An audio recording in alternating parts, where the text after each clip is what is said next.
Sound check. Ayan.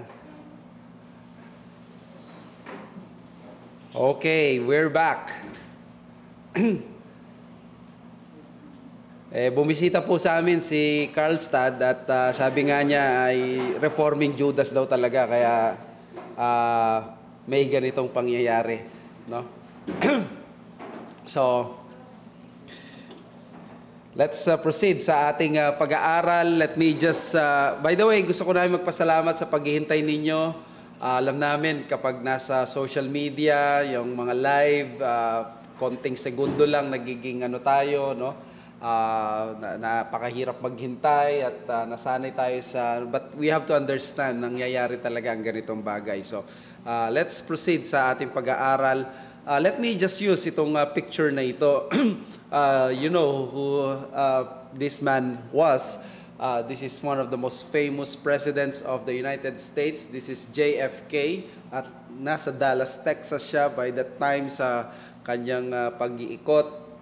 At we all know what happened here dito na assassinate ang US President. One of those rare moments sa history ng Amerika ma-assassinate si JFK. But this happened November 22, 1963 and that was yesterday yung kanyang death anniversary dahil napakasikat niya, na-cover lahat ng mga newspapers ang balita na yan, pero nakalimutan yung isang Kristiyano na by that time namatay din, and that is C.S. Lewis. Kung tutuusin, si C.S. Lewis ay isang kilalang tao yung panahon niya, but more so sa mga Kristiyano. Pero sa influence at sa maraming nakakakilala, of course, we all know, si JFK talaga ang pag-uusapan. Between these two men, it appears na ang dapat talagang pag-usapan ay si JFK dahil sa kanyang political influence sa buong mundo. But then again, as Christians, pagdating sa eternal matters, ang mas marami na makita nating natutunan natin ay si C.S. Lewis. Dalawang tao na admirable, pero may mas nakakaangat. Alam nyo ba na sa Reformation, may ganyan ding mga sitwasyon. At sa ating pinag-aaralan ay may dalawa tayong tao at lalaki din na pag-aaralan ngayong gabi. At nagkaroon sila, bagamat they are both great men, pero nagkaroon sila ng hindi magandang, mayroon silang ibang direksyon na pinuntahan pagdating sa pagre-reform ng kanilang mga church practices. At ito nga, ang isa dito ay si Karlstad at ang isa siyempre si Martin Luther. No? Pagpapakita to, hindi lahat ng mga tao sumunod kay Luther. May mga taong katulad ni Karlstad na kahit malapit kay Luther ay meron siyang ibang paniniwala. So, dito sa November, alam natin itong napag-aaralan natin na Feast of All Saints at connected ito sa Reformation na yung mga nangyari this November, nag-spark yan ng Reformation Day, noong October 31 at lahat ng ito ay may kinalaman sa ating pinag-aaralan. Kaya ang Reformation Day, ito yung sinasabi sa kasaysayan na may nanindigan na isang monk patungkol sa maling practices ng Catholic Church at nagkaroon ng pagbabago ng relihiyon. So, nangyayari ito. Hindi lang relihiyon, kundi yung mismong church talaga. So, that was October 31, 1531. Ang sabi ng Hebrews 4:12, "The Word of God is living and active, sharper than any two-edged sword, piercing to the division of soul and spirit, of joints and of marrow, and discerning the thoughts and intentions of the heart." Well, ginamit context na ito para ma-remind tayo, no matter how great Martin Luther was at yung mga reformers, at the end of the day, ang tunay na reformer ay ang salita ng Diyos. At ang reason bakit nagkaroon ng Reformation, it is because the Word of God is active, is living. So, ibig sabihin, ito ay may kapangyarihan, ito ay buhay, hindi ito patay. Kaya naman sa ating makikita sa na pag-aralan natin last week, ang safe guide pagdating sa nakikita natin na Reformation ay matutunan natin mismo paano itong mga reformers in-apply nila yung Word of God na quick and powerful or living and active. Makita natin to sa kanilang mga sariling mga sitwasyon, and they have real attempts to apply their theology to their local churches. Example dito si Luther. By the way, that's si Calvin sa church sa Geneva. Pag-aaralan natin, Lord willing, next week, paano ni-reform ang church na yan. And then yung Castle Church sa Wittenberg, ito yung church ni Martin Luther sa Germany. At si Luther, hindi siya naging reckless sa sa separate, hindi siya naging reckless sa pag-reform ng kanyang ng buong church. Hinayaan niya munang mag-mature ang ideas niya at yung theology na niyang justification. 1517 ang Reformation Day, pero it took him 1521 para mag-mature yung justification idea niya, at ang formal break with Rome ay aabot pa sa 1521 ng April. So he ensured that the Reformation by producing a translation that the common people will understand, and he delegated the work to his other gifted friends. So, anong naging sikreto ni Luther? Paano ito nag-proceed sa Reformation? Ay, napakaganda, hindi ba? Ang ginawa niya, nag-produce siya ng isang translation na maiintindihan ng mga ordinaryong tao. By this time, ang mga Germans, hindi nila intindihan ng Latin, which is the Bible of, and English, which is the Bible ng karamihang mga Protestants at ng mga ibang mga Catholics. So, ang ginawa niya is nagkaroon ng German Bible. In fact, sobrang tindi ng impact ni Luther yung kanyang German Bible na naging sandalan mismo ng lengguwahe. Kaya na-preserve ang language ng German language because of the German Bible. So, si Luther, yan ang German Bible, by the way, si Luther, he correctly defined this temperament by seeking a gradual reformation. Yan nakita natin. At dito, tingnan natin si Karlstadt, si Andreas Bodenstein von Karlstadt. Siya ang ating pag-aaralan ngayon. Ano bang nangyari? Anong kinalaman nito? Let's proceed. Dami yung mga nakasama ni Luther, no? Itong mga taong ito sa Reformation niya. By the way, ito kilala nyo na to, last week, si Bugenhagen. Si Bugenhagen, tinawag siyang sobrang haba mag-preach. Sabi ni Luther, nung after niya mag-preach ng napakahaba, sabi niya si Bugenhagen, ang gusto niya, i-sacrifice ang mga priest, sabi niya, nagsasacrifice para sa Lord. Pero si Bugenhagen, kakaiba. Sinasakripisyo niya ang mga hearers niya. Kaya tayo, kanina, sinakripisyo niya tayo sa Panginoon. So, sobrang haba niya mag-preach. So, nakilala siya. Ayan, si Zwilling. And then, yan. Si Luther, he correctly defined his temperament by seeking a gradual reformation. Punta na tayo dito sa Reformed Church and Reformed ways. Isa sa mga challenges ng Reformation noong 1521, paano ito magpo-proceed? Siyempre, excited ang mga tao. Ikaw ba naman suportahan ng buong Germany, ng buong mga tao, lalo na sa Wittenberg, magkakaroon ng tukso. Yan yung isang situation sa Germany. There is an automatic allurement for speed. At nakita natin yan sa Germany, sa Wittenberg. At yan ang lagi nyo mapapansin, no? Kapag excited ang lahat, ano mangyayari? May allurement talaga na magmadali. Ang problema, ang Reformation is called reformation and not imposition.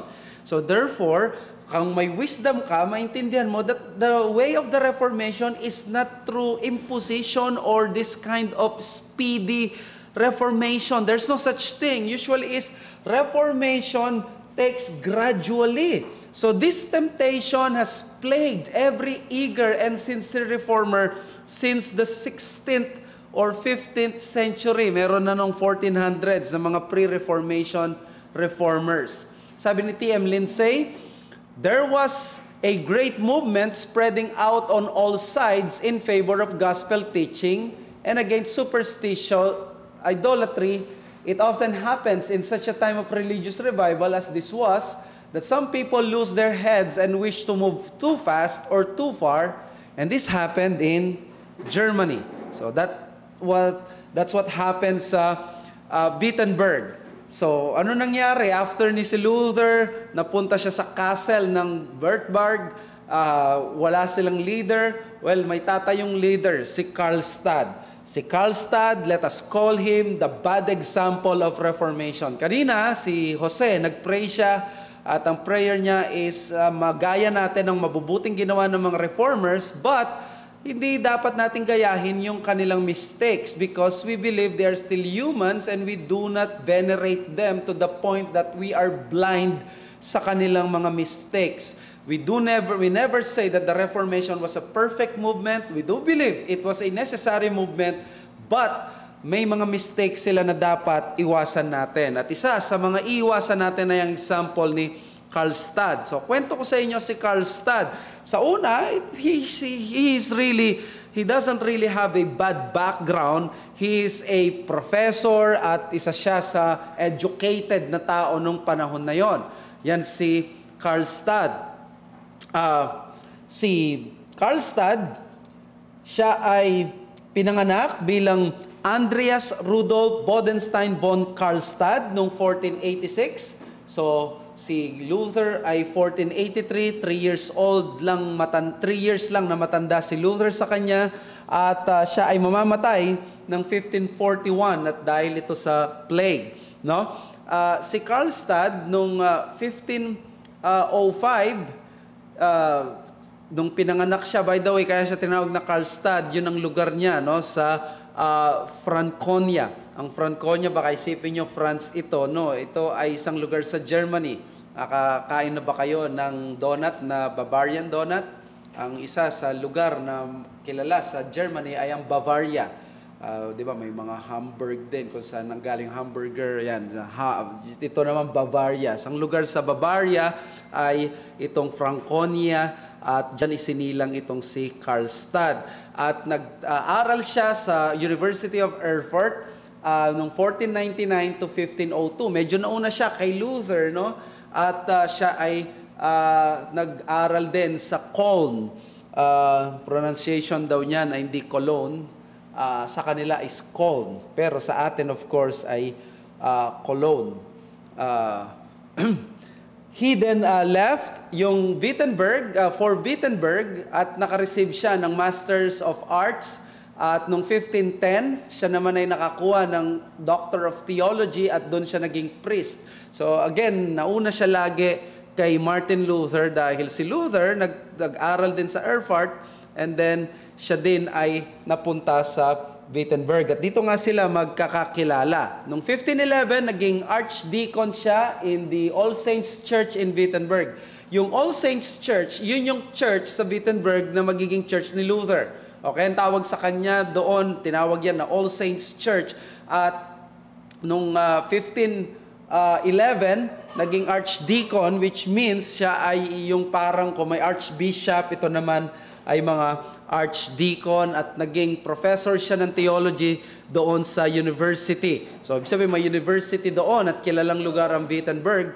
So, for all his learning, sa mapapansin natin si Karlstad, hindi siya naging acquainted kay Luther until later years dahil si Luther, ang theology niya ay Augustinianism, pero itong si Karlstad, hindi siya naging Augustinian. So, ang kanyang training is yung typical na nag-aaral na hindi papunta doon sa high theology ni Saint Augustine. So, next, let's see kung ano pa makikita natin. May encounter lang niya si Luther at ang kanyang theology nung makalaban niya yung estudyante ni Luther nung 1516. So, nagkaroon ng debate. Alam natin, no? Siya ay priest, siya ay university professor, meron siyang doctorate sa theology, meron siyang master's degree. So therefore, maalam itong si Karlstad, hindi siya simpleton. Di ba? So after this, nung nakakadebate niya yung estudyante ni Luther, nangyari, imbes na kamuhihan niya si Luther, mas lalo pa niyang naintindihan yung kauturuan ni Luther at siya mismo unti-unti napaaral siya at na-convince. after that next year lang, he would come to embrace Augustinian ideas by studying Augustine himself. So, hindi si Luther talaga ang pinag-aralan niya, si Saint Augustine, which is of course a hero 1,000 years ago pa nung panahon nila. So, dito na mangyayari yung napakagandang sitwasyon sa buhay niya at ni Martin Luther. Sabi ng article na kinuha ko sa internet, over the next 2 years, he would lecture on Augustine's On the Spirit and the Letter, also influential for Luther. By April 1517, he had published a set of Augustinian-influenced theses supporting Luther's early criticism of scholastic views on grace and merit. In 1518, he drafted a set of theses on justification also drawn from Augustine. Over the course of the next year, Karlstad began defending Luther in print. So therefore, dati kaaway niya yung estudyante ni Luther dahil sa katuruan ni Luther, ngayon siya na ay tagapagtanggol ni Luther. So kumbaga dito inamin niya na talagang si Luther special, kakaiba.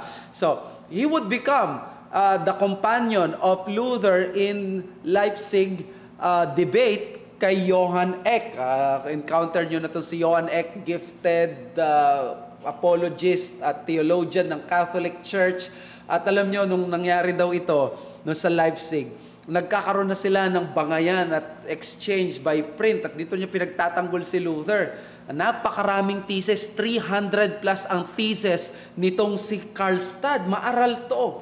Pero, nung nagdebate daw sila, kumbaga sabi ng historians, easily na-dispatch lang ni Eck itong si Karlstad. So therefore, hindi siya ganon kasing level ni Johann Eck at ni Martin Luther. Pero, nung si Luther na nakipaglaban kay Eck, doon magkakaroon na ng magandang laban. Pero, ang mangyayari, he would later find himself at odds with Luther regarding theology at yung philosophy of reform. So, isipin nyo to, nung 1518, at by 1521, siya ay pumunta na ng Denmark to reform yung mga churches, pero nag-fail siya habang si Luther sinamon doon sa Worms. So therefore, itong dalawang ito, maalam at senior nga ni Luther, itong si Karlstad. Pero may mga, siyempre, dahil siya nga ang mas mauna kay Luther, probably, no? Medyo nagiging doubtful siya minsan kay Luther. Hindi niya sinangayon na lahat ng sinabi ni Luther at kinontra niya yung mga ibang policies ni Luther. At dito nga makikita natin kung sino ang magiging tama dahil din sa kanilang mga results.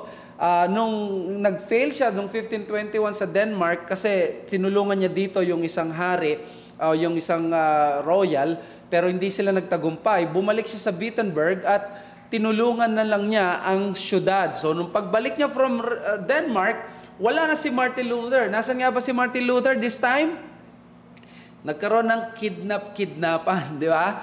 Nandun na siya sa Bertberg Castle. So sa Bertberg Castle, si Luther kailangan niya magpanggap bilang Knight George at hindi siya makapunta sa Wittenberg dahil siya ay excommunicated, siya ay papatayin. So therefore, naipaubaya niya doon sa mga kaibigan natin kanina yung Reformation doon. Nandun si Karlstad, si Melanchthon, si Jonas Justus, nandun si Bugenhagen, pati si Zwilling. Now, nung ito, anong makikita natin dito? Si Karlstad, he tried to implement yung reforms ni Luther. So yun na parang pala, wala namang problema. Tinry naman niya na siguro, no? Marami kaming differences ni Luther. Ito, pagkakataon ko na para ma-win ko siguro sila. Galing akong Denmark. So tutulungan ko kayo. Kinonvince niya sila Melanchthon at mga kasama niya. Let us reform. Itong gusto ni Luther, gawin natin. Kumbaga, talagang passionate ito, no? Si Karlstad. Pero anong nangyari, sa sobrang kagustuhan niya magkaroon ng Reformation, hinigatan niya si Luther sa kanyang pagiging excited. So, he tried to implement Luther's reforms but a higher speed which resulted to coercion and imposition of his ideas over the people. Ano bang tinuturo ko sa inyo pagdating sa Reformation? Mga kapatid, ang Reformation hindi revival. Ang revival, nangyayari yan, the sovereign work of God, minsan napakabilis, ang daming ligtas. Ganyan nangyayari sa revival. You cannot control it, you cannot manipulate it. So, nangyayari yan, instantaneous ang revival. But if you want reformation, there should be gradual reformation. Etong si Karlstad, ito yung malaking pagkakamali niya na hindi siya binindicate ng kasaysayan, na siya ay nagmadali to the point na pinilit na niya yung gusto nila. So siguro, tanong ninyo, paano naman niya in-exercise yung gusto niya? Pakita mo nga sa amin, Pastor, yung kanyang reformation. So, eto, si Karlstad, dito siya tatawagin na the reforming Judas. Let me call it the bad reformation. So, bad reformation, Karlstad in Wittenberg. So, ano nangyari? Napaka-enthusiastic niya, na-establish yung New Order. Meron kasi siyang sinulat na eto yung mangyayari dapat sa church, itong New Order. So, he began doing mandatory reforms. So, kinausap niya si Zwilling. Si Zwilling yung kasama nila ni Luther. So, they condemn yung instrumental music in worship. Di ba noon, may mga instrumental yan. Kita nyo sa Zurich, di ba, nung ginawa doon sa precious organ. Kung pinreserve nila yung organ, ang mahal na ngayon noon. No? Yung organ na yon, yung instrumental sa music nila sa worship, sinira nila because they want to be as much as possible, no, reflective sa scripture. So yun ang tingin nila, at least, kaya puro psalm sila at ganon. No, eto pa ang ginawa ni Karlstad. Tingnan nyo kung magugustuhan nyo si Karlstad na maging pastor. On Christmas of 1521, si Karlstad, he broke with tradition by celebrating Mass without vestments and dressed himself as a layman. So, isipin ninyo, for 1,000 years, ikaw na umaattend sa isang church, alam mo, lahat ng tumatayo sa pulpito, naka-vest, yung parang abito, and then biglang siya nagdamit na parang layman, o kung ano man yung sinusuot ng mga tao na walang vest, syempre, nakakagulat yon. Ang isip ng mga tao sa'yo, anong pagkakaiba mo sa amin? Di ba may pagka-medieval pa ang kanilang pananaw. So itong si Karlstad talagang nagmamadali. Hindi niya muna itinuro bakit na kailangan niyang gawin yon. Di ba maraming mga churches ngayon, no? Pag na-meet na yung pastor, parang katulad na rin ng mga na mga attendees, because we believe hindi tayo sacramental at hindi tayo sacerdotal at medieval. We can dress basta may commonality, pero ang panahon na to unwise, di ba? Isipin ninyo kung first time pag nag-preach dito, makikita nyo, no, puro tattoo at puro mga hikaw. Hindi masama yung mga ganung bagay, may place yun sa arts at sa culture natin, pero people here in Pampanga, they don't expect their clergy na may ganon, na ganon ang kanilang pormahan, 'di ba? Merong ganyang pananaw, at if you would be foolish if hindi mo yan i-consider, 'di ba? So, next, more shockingly, he distributed the bread and the wine to the laity, something that had been prohibited since the 12th century. Sabi niyo to, this is 300 years. Ang ginagawa ng priest, sobrang banal nung hostya, kasi nga, transubstantiation yun, nagiging katawan mismo ni Kristo yon. So kung di ka pare, hindi mo pwedeng hawakan yon. Kaya po kung kayo yung naging Katoliko, baka kala ninyo, nagtataka kayo, bakit kaya sinusubo ito sa amin? Pwede naman namin kunin. Hindi nyo pwedeng hawakan yung kasi nga katawan ni Kristo. Kaya dapat i-open yung mouth at isusubo sa inyo nung pare. Kasi sila lamang ang merong right na gawin yon. And then, as a former priest who had taken a vow of celibacy, he flaunted hundreds of years of church practice by immediately and openly marrying Anna von Mokau. So, isipin nyo, ito palang si Karlstad, lover boy. No? Isa siya sa mga unang pare na in love nung panahon na to. This is 1,000 years na ang expectation nila, ang mga celibate, ang mas mataas na uri ng tao, sila yung priests.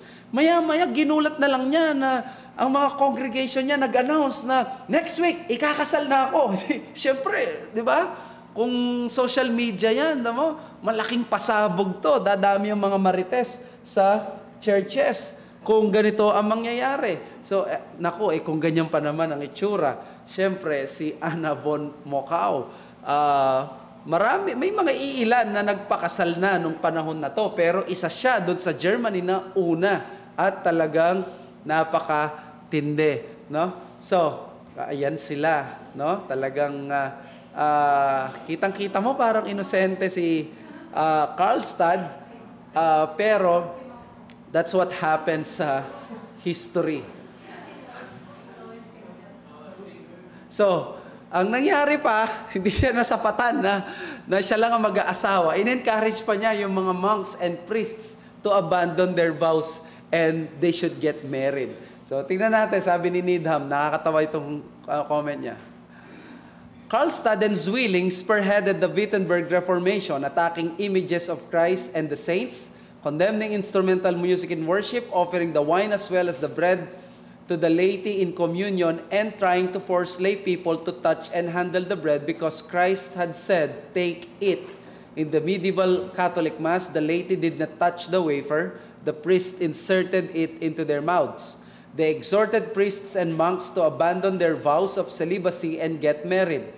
Karlstad took a wife and wanted to compel all the clergy to follow his example, denouncing celibacy as a positive evil. So, napakatindi nung ginawa ni Karlstad, no?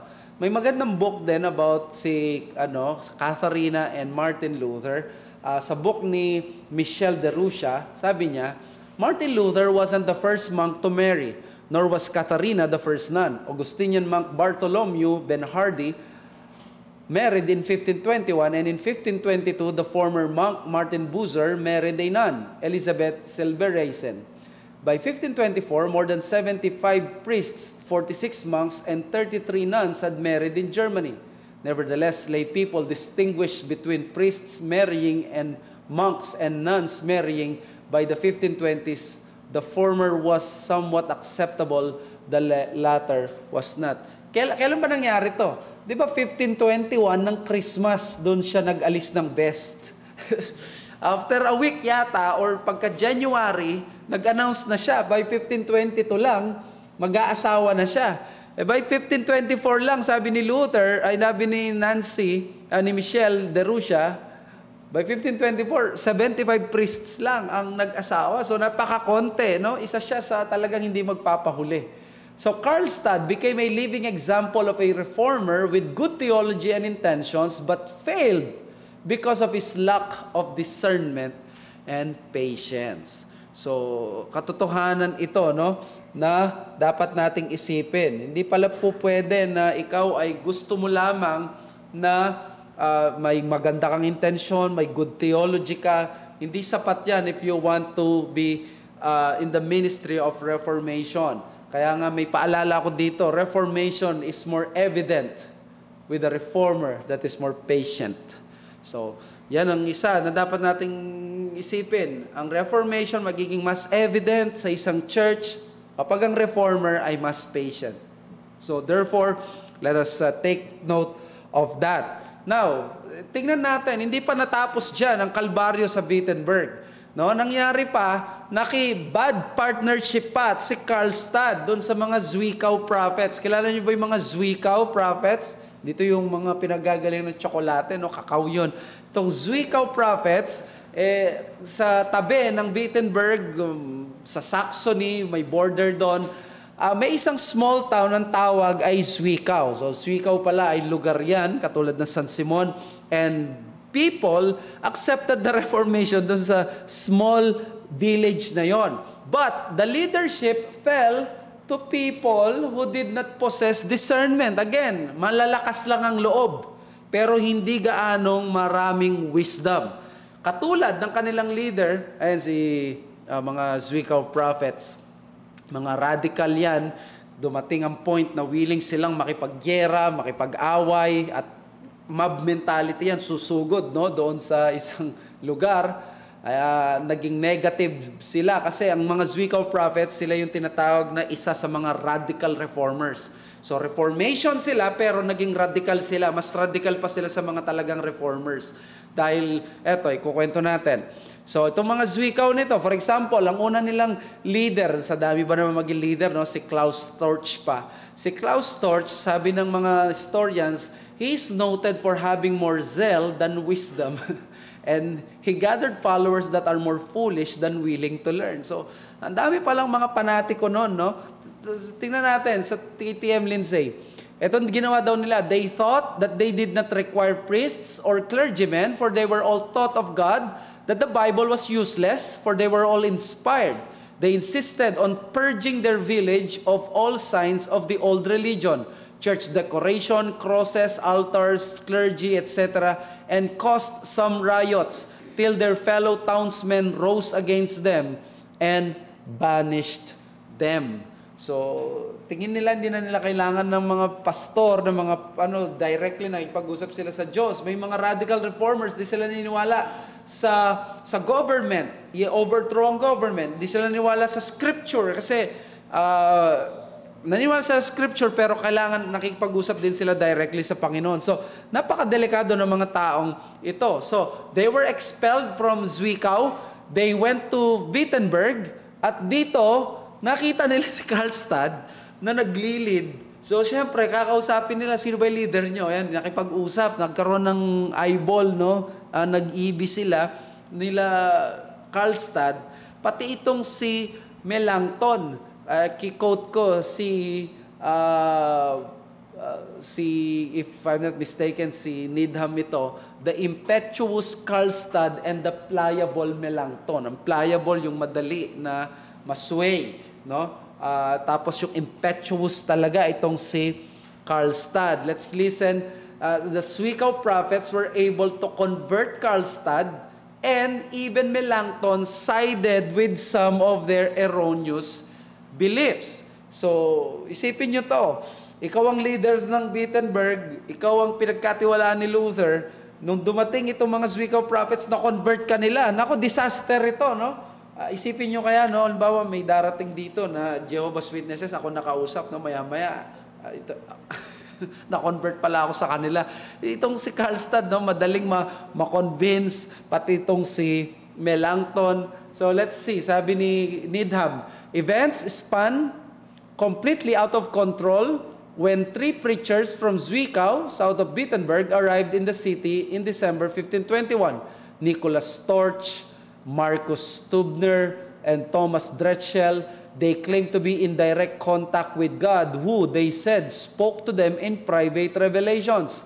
Luther called them the Zwickau prophets. They opposed infant baptism and perhaps all water baptism, and proclaimed that the end of the world would shortly take place. Karlstad and Zwilling sided with them. Si Melanchthon, kaunti, naniwala siya pero not fully. Pero si Zwilling at si Karlstad talaga ang naniwala. So isipin nyo to, the triple combination of charismatic prophets, the rabble-rouser preacher na si Zwilling, and an impatient reformer turned Wittenberg into an uncontrollable chaos. Perfect na sahog sa isang ulam na delikado. Rabble-rouser preacher, ito yung parang magulong mangaral.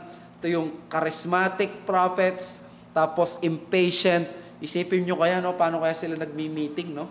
Siguro nagmi-meeting mga to, nakatayo at tapos may action pa, no? Dahil sa tindi nila. Okay, so let's proceed. Kung ganito nangyari sa kanila, ayan, nagkagulo, sinugod nila yung mga, yung kanilang, yung Wittenberg Church, di ba, may mga rebulto, may mga images, di ba, uso nun yung mga stained glass, ang tawag doon? Yung mga glass na yung pinagbabato nila. Siyempre, yung mga iba na mga tao, willing naman silang matuto pero hindi pa nila naintindihan kasi si Luther di niya ginagawa yon. So ayan, pinaggigeran, nilusob nila itong parish at pinagtutumba nila. Laking castle church yan Church ng isang kastilyo yan. So therefore, napakadami na nangyari at hindi nagustuhan ito ni Luther. So dito, under the influence of Karlstad, Zwilling, and the Zwickau prophets, the religious life of Wittenberg became chaotic. Violence erupted, mobs went round smashing altars, shrines, and images, chiefly statues and stained glass windows depicting Christ and the saints, which often adorned the tombs of the upper classes. Evangelicals insulted and intimidated those who stayed loyal to Rome. The town magistrates, incapable of controlling the situation themselves and fearing a descent into anarchy, could think of only one thing to do. They appealed to Luther to return from his secret refuge in the Bertberg Castle and re-establish order. So wala nang ibang mangyayari kundi pupunta na tayo kay Luther.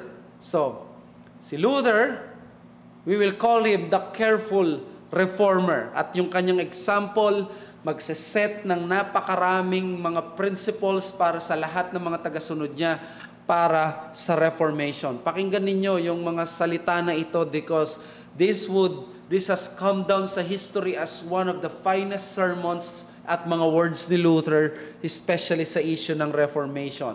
So, despite being under death order by the empire, Luther heeded the plea of the people and traveled to Wittenberg, defying also Frederick's order. So si Frederick, siya yung nagtago sa kanya, si Frederick the Wise, siya yung elector ng Saxony. Meron tayong isang expert historian kay Frederick the Wise, si report ito ni Jose sa GMA.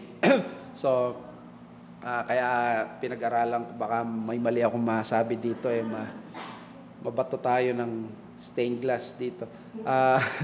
So, ayaw ni Frederick yon, di niya sinunod, tinaya niya yung buhay niya kasi kapag nahuli ito, talagang mamamatay itong si Luther, di ba? Takot din naman si Frederick kasi nga ayaw din naman ng mga Germans na sumusunod doon sa Rome kasi napupunta yung pera nila sa kanila. Alam niyo, by the way pala, additional information. Bakit si Luther nagtagumpay din sa Reformation sa Germany? Kasi ang buong churches sa buong Germany, isipin nyo sinong kokontrol nun. Nawala na yung Pope, nawala na yung kapangyarihan ng Pope. Kanino dinala ni Luther? Si Luther, naniniwala siya, hindi siya katulad ni Calvin. Si Calvin, naniniwala siya na ang Reformed Church, hiwalay sa Estado. Si Luther may pagka-Erastian. Ang Erastian, may pakialam ang Estado kasi hindi kayang kontrolin lagi ng church ang kanyang affairs. So, si Luther, ang ginawa niya is binigay pa rin niya yung ibang kapangyarihan doon sa Estado, kaya doon yung pananaw na yung tinatawag na Erastian theory of government. So may pakialam pa rin ng Estado. So si Luther, kaya ayaw din nila Frederick na lumabas siya. Pag nawala siya, hindi na magtutuloy ang independence nila sa mga taong ito. So tingnan nyo 1521 ng Christmas, yung vest, inalis niya. After mga ilang linggo lang, nag-declare na mag-aasawa na. Eto na si Luther. By March 6, 1522. After 11 months of hiding sa Bertberg Castle, that is May 1521, so ang ginawa niya is nagpakita na siya at nagulat ang mga tao. Could you imagine, biglang dumating si Luther at ang sabi ni Luther, Satan has entered my sheepfold and committed ravages which I cannot repair by writing, but only by my personal presence. No? So kita ninyo, si Luther, bago pa dumating ang Zoom, makita niya ang kakulangan ng Zoom church. Sabi niya, kailangan ng personal presence, hindi pwedeng writing lang. Kailangan na magpakita ako. So si Luther, he tried to solve the problem the way he did best. At dito ako hahanga kay Luther. No? Isipin mo siguro, pupunta siya, i-confront niya, gagalitan niya to sila Karlstad. For sure, nagkaroon sila ng ganon. Pero ang hindi nawala sa kanya is nag-preach siya. At ang mga preaching niya ito, series of sermons ito, na pinreach niya sa Wittenberg Church, nung dumating siya, kumbaga parang andito na yung tunay na leader ng mga taong ito. At makikilala to sa kasaysayan as the Invocavit Sermons. Yung The Invocavit Sermons, napakaganda ng mga sermons na yan. Ayan, galit na si Luther. Medyo naging chubby na ng konti. Puro kumakain siguro doon sa castle. At tumanda na rin siya. Ayan, ang daming mga tao nakikinig. Sabi ni Woodbridge at si James III sa kanilang church history, he arrived in Wittenberg on March 6 and the following Sunday began his famous Invocavit Sermons, in which he denounced violence and made a plea for patience and tolerance. Do you know what the devil thinks when he sees men use violence to propagate the gospel? He sits with folded arms behind the fire of hell and says with malignant looks and frightful grin, how wise these madmen are to play my game. So, ang galing niya, no, na magsalita. So, si Luther, pinaliwanag niya na ang Reformation should undergo sa dalawang bagay na yan. Sa mga sermons niya, in-explain niya that faith must always be accompanied by love. Obviously, wala ito. Kina Karlstad, meron lang silang faith, pero walang love.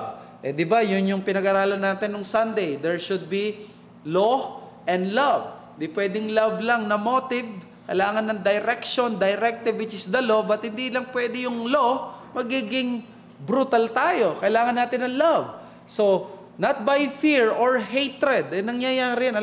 Alam ko to Naranasan ko to kasi marami sa mga nakikita ko noon, pag nangaral, kailangan ipakita nila galit sila. Kaya may mga cases na nangangamba, talaga nakikinig ang mga members sa mga ibang churches noon na nakikita ko, yung pala, akala mo takot, no, nabibless, yung pala nag-aalala, baka atakihin yung pastor. Meron nga akong alam na habang nagpipreach, sobrang galit niya, inatake siya habang nagpipreach. Hindi ganun ang preaching, no? May passion, pero hindi to the point na may hatred at galit na parang gustong lamunin ng mga tao. We should not be overcome by fear or hatred kasi ang message ng New Testament is reconciliation. So, isa pang tinuro niya is all true reform must be truly evangelical.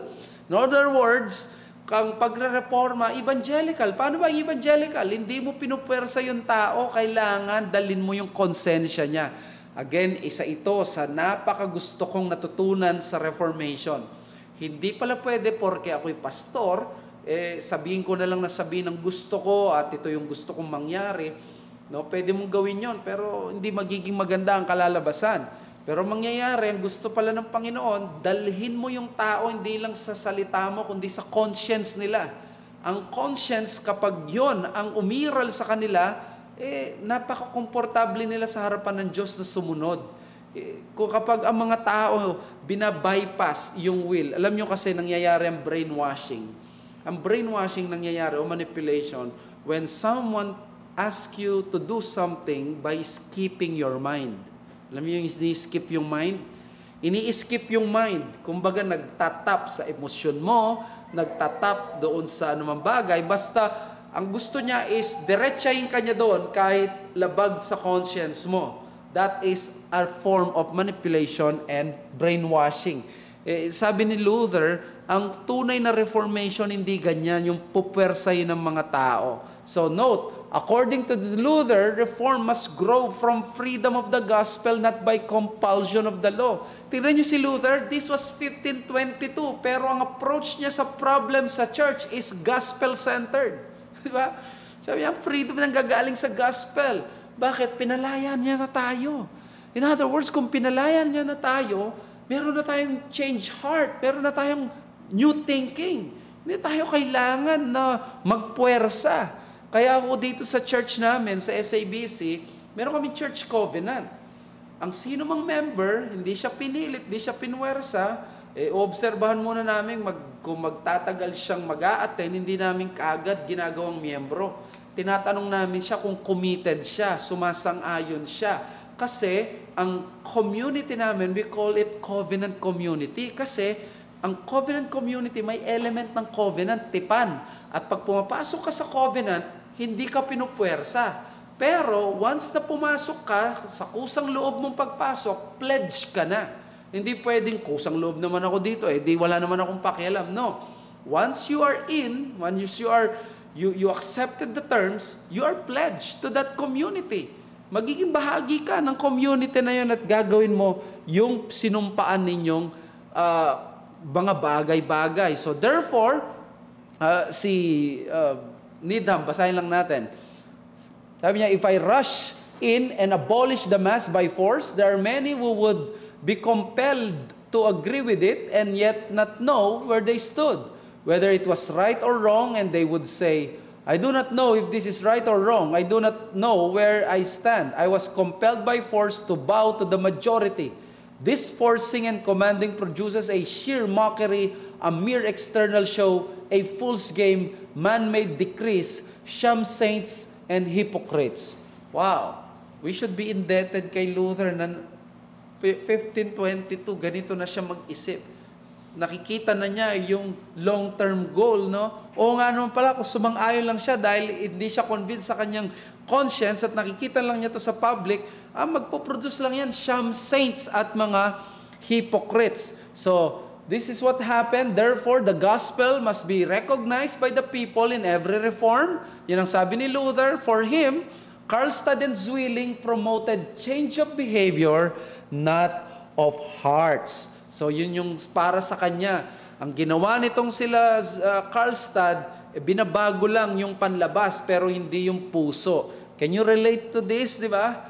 Have you ever heard ng isang preaching na parang ang dinenounce lagi yung external, pananamit at ganito. Gusto yung mabago yung panlabas pero na-miss yung heart. Ang tunay na Puritan at Reformed preaching is that preaching that touches the heart. It aims the heart. At gusto mong ma-aim yung heart, use the scalpel of God, which is the law. At doon, tunay, ma-excise yung tumor, tatamaan, yung kalamnan at yung puso ng tao. Bakit? Walang sino man ang makakaligtas sa kautusan at sa law ng Panginoon. Lahat tayo are breakers of the law. Kaya kapag ang heart ang naiisip mo, ang napupunto ng pastor, kung ikaw ay pastor o isa kang member, maghanap ka ng church na ang ina-address, hindi yung emosyon mo. Ang emosyon dapat result lang yan ng iyong mind.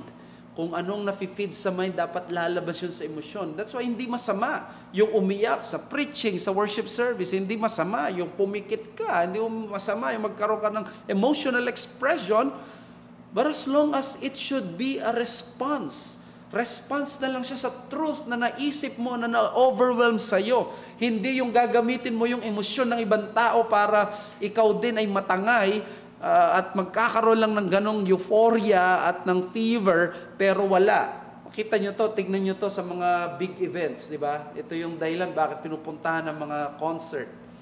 Ang concert, hindi naman dahil may life-changing truth na narinig sila, pero nadadala ka doon sa crowd dahil nagkakahiyawan, nagiiyakan, at ganon. Pag uwi mo, walang pagbabago. Unlike doon sa isang meditation at preaching na sinabi sa'yo, at doon sa mind na yon, yung thoughts mo, kapag na-touch ang mind ng isang tao, yung affections niya magbabago. Tandaan nyo yan. Once the mind is touched, people will make their affections follow according sa kanilang mind. No? So, sabi ni Needham, quoting Luther, it deeply troubled Luther that many ordinary people, instead of finding peace with God through the gospel, were just becoming inflamed with a hate-filled hostility towards the Roman Catholic Church. This, he told the Wittenbergers, bluntly, was not the fruit of the Spirit. He counseled patience to the reforming hotheads. Give people time. It took me 3 years of constant study, reflection, and discussion to arrive where I am now. Can the ordinary man who has no education in such matters be expected to move the same distance in 3 months? You are wrong to think that you get rid of an abuse by destroying the object which is misused. Men can go astray with wine and women. Shall we outlaw wine and abolish women? Sun, moon, and stars have been worshipped. Shall we pluck them out of the sky? Your haste and violence reveal a lack of trust in God. See how much He has accomplished through me. So, kita ninyo yung ginawa ni Luther. Napakaganda. Di ba? Ang tindi ng mga words niya na sinabi niya dito. No? Kaya itong nakita natin is something na pag-exceed doon sa gusto ng Panginoon. So let's proceed. Sabi ni Luther pa, I will constrain no man by force, for faith must come freely without compulsion. Take myself as an example. I oppose indulgences and all the papists, but never with force. I simply taught preached and wrote God's word, otherwise I did nothing. And while I slept or drank Wittenberg beer with my friends Philip and Amsdorf, the word so greatly weakened the papacy that no prince or emperor ever inflicted such losses upon it. I did nothing. The word did everything. And where did Luther say this? In his sermons, in Vocabit sermons. Kaya dito maintindihan ninyo, no? Bakit ang mga pastor mahilig magkape. Dahil alam nila, nagtitiwala sila sa Diyos, kaya nagkakape sila. Biro lang. Hindi po pwede yung pressure na alam mo, ako yung magbabago sa Kanya, ako yung magbabago. No. It is always through the preaching, proclamation of the Word, doon nababago ng Diyos ang puso ng mga tao. This is one of the greatest words of Luther after 1521. No? I think after 1520, ito yung talagang memorable when he said, I did nothing, the Word did everything. At yan ang isang amazement ko, paano na nakaranas ng paglago ang iglesia. Bakit? Kapag ang salita ng Diyos, sa issue lang ng kasipagan, ng mga pag-aayos ng gamit, ng pagtatayo ng building, maraming mga tao ang magagaling dyan. Pero tinawag ang mga pastor para mangaral ng salita ng Diyos. At pag pinag-aralan nila ito at pinaunawa sa mga tao, the Word of God is quick and powerful. At ito magbabago sa mga tao at kikilos sa kanila. At dati, nung kami, wala kaming may dalang bisita, nakakakonsensya. Parang pag wala kang na soul win, araw-araw at ganito, napakalaking problema. Parang pasan mo yung mundo. Pag anniversary, ang iniisip mo hindi yung church, ang iniisip mo yung ilang kaluluwa dapat makapunta. Ang lahat ng service, nakadesign siya hindi para sa paglago ng mga saints. Napansin nyo ba yon? Nakadesign siya para sa mga unbelievers. Para sa mga tao na hindi naman kilala si Kristo para mag-evangelize. Ang laging preaching. Hindi kayo maniwala dito. Meron akong kilalang mga preachers, kahit sa sobrang pagmamahal nila sa kaluluwa, sa kanilang mga sermons, nag-preach sa sermon, nag-sermonize o nag-preach sa isang kasal, wedding message. Baka mainggit kayo dito. Ang pinrich is the rich man and Lazarus in hell. This is not a joke. At ito yung preaching. Bakit? Dahil daw sayang yung mga kaluluwa doon. Di naman, syempre sayang talaga yung mga kaluluwa, but there should be appropriate time. Ang sinasabi ko dito, kahit marami ang mga members sa mga churches, hindi malulusog ang spiritual life. Kasi ang gusto, makapagparami, makapagpadito. Ang church, hindi niya dapat iniisip lamang yung pagpaparami. Hindi yan ang central na bagay. Ang central na bagay sa iglesia ay i-proclaim ang salita ng Diyos. Kaya nga, yan ang advantage ng Lectio Continua method sa preaching, di ba? Ang Lectio Continua method, yung tuloy-tuloy. For example, sa atin, every Sunday morning, we have been teaching yung Romans. Hindi pwedeng umiwas yung pastor sa mga difficult texts. Kahit na mahirap siya, kailangan niyang pag-aralan, hindi siya pwedeng umiwas. Lahat tayo, hindi tayo makakaiwas sa Lectio Continua. Diba? Nasa 70 plus sermons na tayo sa book of Romans. So, these are the good things when the gospel is being preached. The word did everything. So, the priority of the Reformation is the centrality of the gospel which produces spiritual reformation in the heart and right relationship with God. At yan ang Reformation. Let me read. Luther's sermons quietened the spirit of the people, removed the influence of Karlstadt and Zwilling. The Reformation continued peacefully. Sabi ni Needham, meanwhile, Luther restored many of the old customs of worship in Wittenberg, kneeling to receive the bread in communion. He was determined not to alter anything in traditional Catholic worship unless Scripture explicitly demanded it. Even then, he still would not change it until he had persuaded his congregation by preaching and teaching that Scripture required it. Luther felt that an evangelical form of worship would be glorifying to God only if people embraced it freely as an act of sincere faith in His Word, not if it was forced on them by autocratic preachers or majority opinion. Okay? So, very true yun. Yan ang natutunan ko sa seminary. Lagi ko naririnig yan. You should teach the people. Hindi po pwede na mag-institute ka ng reform kapag hindi persuaded ang mga tao. Alam nyo ba na there was a time sa church, for a longer period of time, I do not believe anymore in special numbers during worship services, but we still have special numbers. Why? Because I know the people were not yet taught about the regulative principle of worship. Hindi pa sila na-convince. Hindi ko pa inalis yun. At there was a time na hindi pa natin ginagamit ang ESV. Although personally, ginagamit ko na ang ESV. King James pa kami noon. Pero personally, sa pag-aaral, ginagamit ko na. Pero hindi namin kagad ginawa until they were taught sa Word of God at sila ay makonvince bakit mo to ginagawa. No? Kailangan maipaliwanag. So, nagtagumpay si Luther at nawala itong mga si Karlstad, pero siyempre, ang tanong ninyo, saan na pumunta si Karlstad? Ang sagot ay nandito. Mamaya magpe-pray siya, tatawagin natin si Karlstad.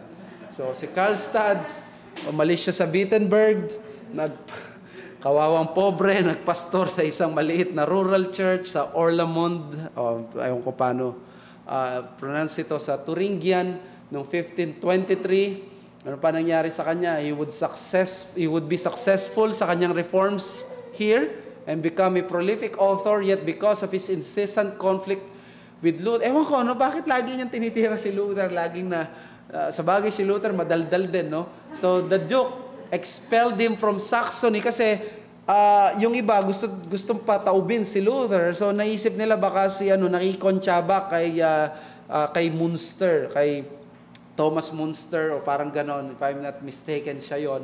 So yung Duke nun, ng Saxony, in-expel siya. So, running out of regions for him. Ang pangit na testimony ito, yung wala ka na mapuntahan kasi wanted ka lagi, hindi ka nila gusto. So, si Luther, nakiusap na lang kay Duke. Sabi niya sa Duke, pakiusapan na, payagan nyo na si Karlstad magstay sa Wittenberg. As long as magiging peaceful siya, tahimik ka lang, diyan ka lang Karlstad. No?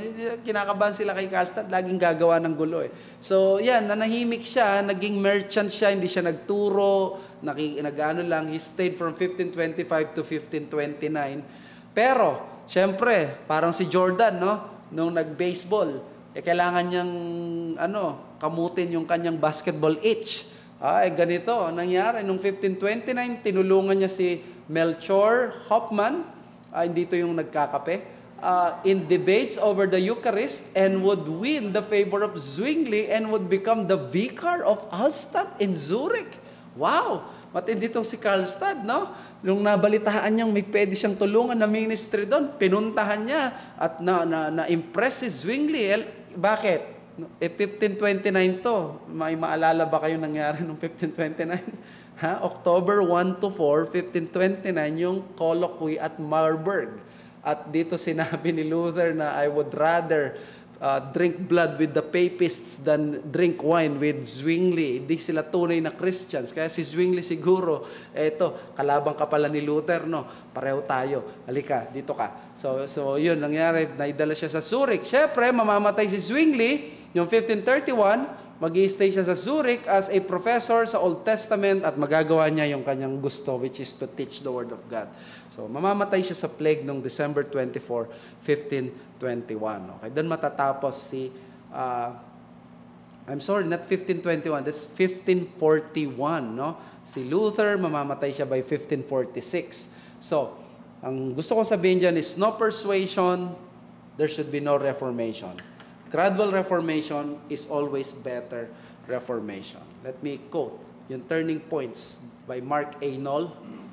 Roland Bainton, author of one of the best lives of Luther, once said that in Germany, Luther did all by himself what in England it took Bible translator William Tyndale, liturgist Thomas Cranmer, preacher Hugh Latimer, hymn writer Isaac Watts, and several generations of theologians to do. Why? Because Luther was a Bible translator, he was a liturgist, he was a preacher, he was a hymn writer, and he is a theologian. Lahat yun kay Luther. Kaya kahit nagaano siya karaming flaws, you would really thank God for a Martin Luther. Marami siyang mali, pero mas marami ang kanyang ginawa mabuti. So let us thank God for Martin Luther and for all those people na ginagamit ng Diyos ngayon. So, sasabihin ni Luther, kahit sabi niya, si Luther, he did everything. Pero sa kay Luther, pag tinanong niyo siya, I did nothing. The Word did everything.